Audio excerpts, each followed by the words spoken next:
misiniz? İHA olarak sıcak salep ikramımız var. Bu soğuk kış günlerinde içinizi ısıtalım istedik. Böyle hemen.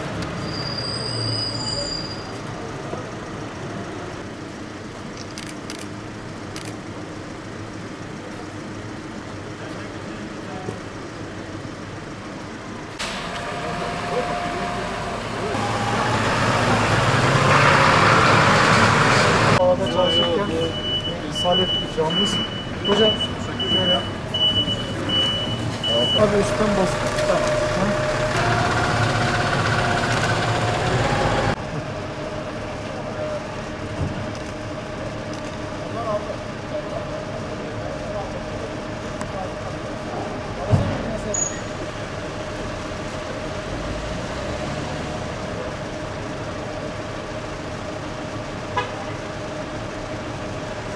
Ve teşekkür ederim. Sağ olasın. Allah razı olsun. Sizin hizmeti için teşekkür ederim. Tamam, sağ olasın. Hayırlı işler. Allah razı olsun. İHA olarak sıcak içecek dağıtıyoruz böyle soğukta. Teşekkür İçersiniz. ederim. Allah kolaylık versin. Sağ Yeni olasın. yılda. Çok teşekkür ederim.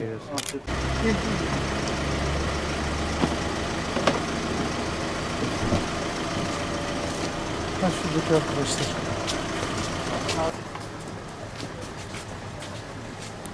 Aleyküm. Kolay gelsin. İHA olarak geldik.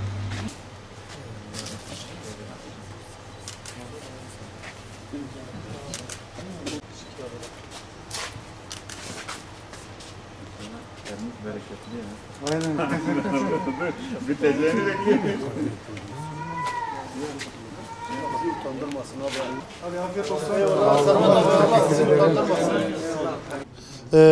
Bu pandemi sürecinde, bu hastalık sürecinde bizi bu soğuk kış ayları günlerinde bizi unutmayan İHA ekibine çok teşekkür ediyoruz.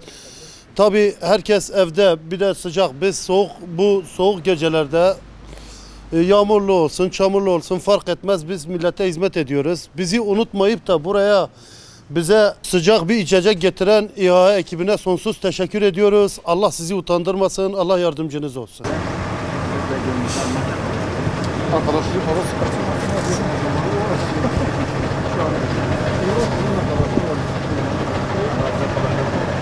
Ava 19 sal em vî işitkin şev û roj em meydanê de dişixulin aynı veka polîsa ji were bêjim temizlik işî çi gerekmiş dibe em dikin. Ji ber va şevê serma İHA ekibî hate ziyareta me keyfa me zaf xweş bûye. Em erqedaşê xwe yanî belkî berdaxekî qîmeta wî tune em pê germ bûn yanî ziyaret hate ba me yani em zaf keyfa me xweş bû. Çünkü ara sıra ziyaretê wisa lazim in bila bêne ba me erqedaşê me keyfa me xweş be. Yani em zav memnun bûn. Em İHA ekibî re yani yê vê ekibê de emekayî borî em ji hemûya re teşekkür dikin. Xwedê teala îşê we rast bibe. Selamünaleyküm.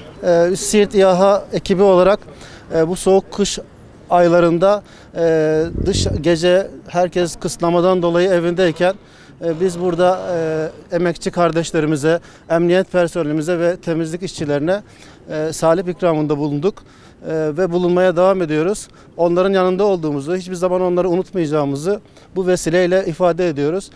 Çam sakızı çoban armağanı olarak dağıttığımız bu salep onların içini ısıttığı gibi inşallah bu korona belasından da kurtulmamıza vesile olur. İkramımızdan dolayı çok memnun kaldılar. Onları hatırlamış olmamız onları çok mutlu etti. Gerçekten onlar bu şehirlerin sessiz kahramanları gibi. Bizler de onları unutmadığımızı bu vesileyle göstermiş olduk.